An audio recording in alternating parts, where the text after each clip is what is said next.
I can't believe I just did that.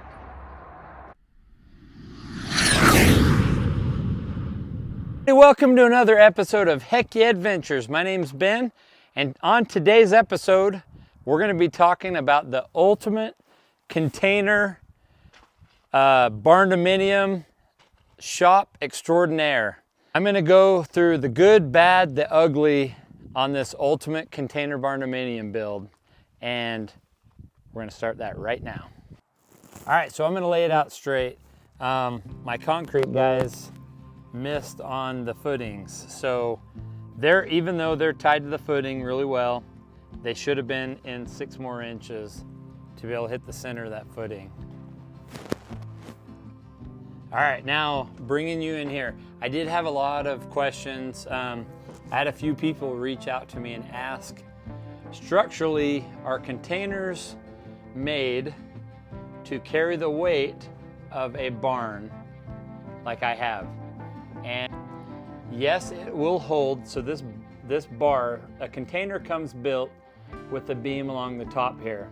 And basically it's this beam right here. It is not a structural beam though.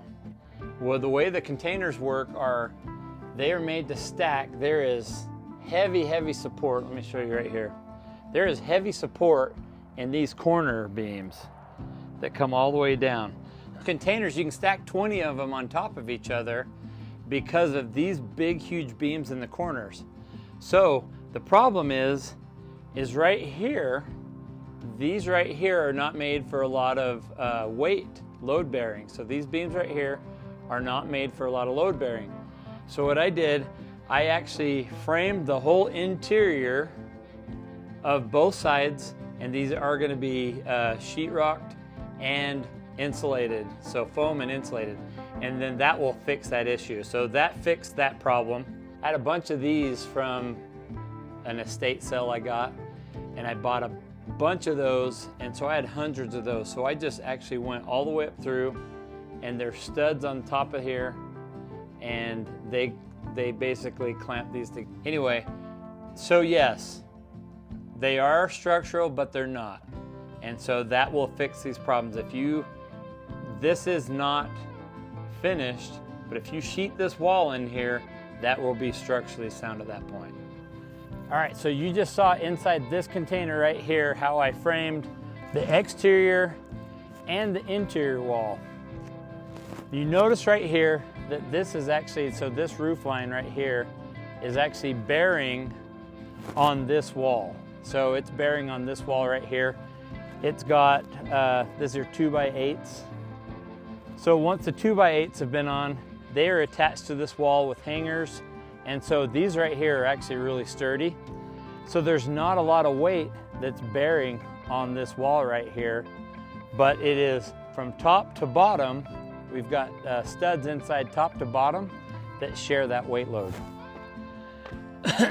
Okay, the one thing that I've been going back and forth on is this back patio. I want to take my time and I want to do this right. I call this right here the back cave. All right, so I'm in the back cave now. Now, this is actually the back side, so this is the rear container. So this one stretches all the way across. So you have the 2 containers on the end, and then the one in the middle, container being 40 feet and another one being 8 and 8. So this is a total of 56 feet wide. This is a really nice area because this is what I'm going to make into a storage room or fruit room or cold storage for garden. So I'm going to keep the dirt on the ground, but I need a place that I can keep garden squash and onions and all that stuff good throughout the whole winter. Anytime you're doing any type of homesteading or you're doing a garden, the worst part is throwing fruit and vegetables away. So that's hopefully what this area is right here. So guys, I want to be real with you for a minute. In the times that we live in, it's tough. And I'm going to be honest, I'm a contractor and I have rental cabins. And the 2 hardest things that got hit this year are those 2 industries, construction and rentals. because of the economy. Now, I'm not going to get into the details with the economy because I want this show to be an upbeat show for you guys. But that being said, it's really important for you guys to be prepared. And more than anything, that's what 2024 is going to be for me, preparedness. And this is part of that. Actually going to be the entrance to the apartment right here. So you're going to come in this door and I'm going to show you what I'm going to be doing upstairs here. Come on in. And side note, I apologize for the mess. This is stuff when we moved from our other house that just got stuck in here because it was dry storage. So yeah, it is a complete mess, as you can see. Okay, so this is inside the building here. Now these are those bolts that I was talking about. That is the exterior wall, and that is the beam that I was talking about here. This beam, in every container, this beam runs along the edge. Now there is a lot of rigidity in the metal, so it adds some support, but it's not like heavy duty support. So that's why it's important to run the studs all the way to the ground. But these are the bolts, and I put these bolts in like you would anchor bolts all along the wall here on both sides. And this is the stairs. So this will have some stairs going from upstairs to down to the shop. And that's, check out these flies. How nasty is that? Folks, those are all flies that have just collected in here. And look at all these on the ground. Nasty. Okay, so here's one of the bads. And this is actually a big bad, you guys. The one thing that I didn't foresee is, or I should have foreseen, but I didn't, is right here. So there's a crack between the two containers that goes all the way bottom, all the way to the top. Now, the problem that I'm having is you can't seal that up tight.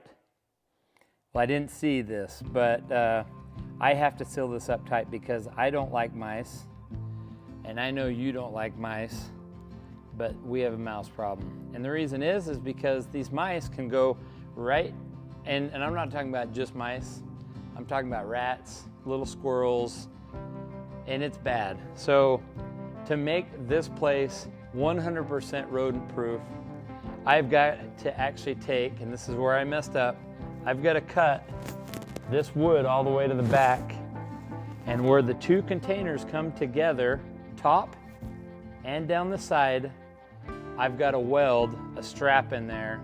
I'm going to seal it, or I'm actually going to fill it in with foam and some wool and stuff like that, and then I'm going to lay a metal strap down, and they will not be able to get through that because they can go underneath the container and they come up the wall and they come in my shop. And who wants mice in your dang shop? Not one of you.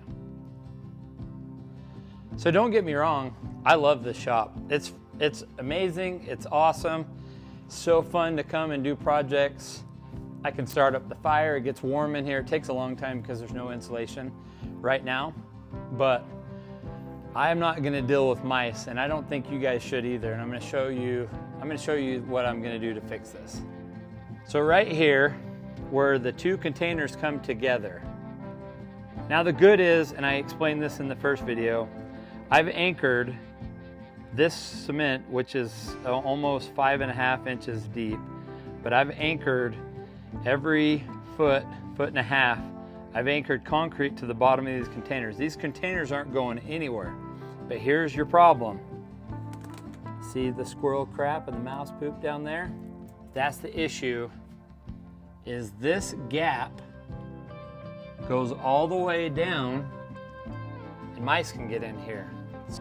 So I've got to weld all the way down to the bottom, and that will fix the mouse problem that I'm having right now because it needs to be sealed up. And this is where the bathroom is going to go downstairs. And then upstairs, I've got to take, and I showed you on the other side, but I'm going to take the 3/4 inch sheeting all the way to the back, and I've got to do the same thing up top right there, all the way to the back. So that's been an issue. And then when they've come in here, dude, these squirrels, they're crazy. They've chewed through this thing right here. They've chewed through that rubber gasket material. They've chewed through that right there. And they've gone in my sealed container, because this is the one that I wanted to seal up. But they've made their way and got some food storage in mine. All right, so folks, that is the good, bad. So there's a few things to remember if you're gonna be doing this ultimate container barndominium. Is one, you need to remember to seal the corners of the building. Two, I would actually put a little bit bigger, so I have some really big, where they meet together, I have really big footings, those sonotube footings, but I would probably end up doing some bigger footings so it catches a little bit more on the corner. And three, just do it, you guys. Everybody, I want to tell you guys from the bottom of my heart how much I appreciate you guys watching me every week. It is hard to get in front of this camera and do this, but I'm going to keep making these videos for you, because I do have enough of you out there that reach out to me and say thank you. And I want to say thank you from the bottom of my heart.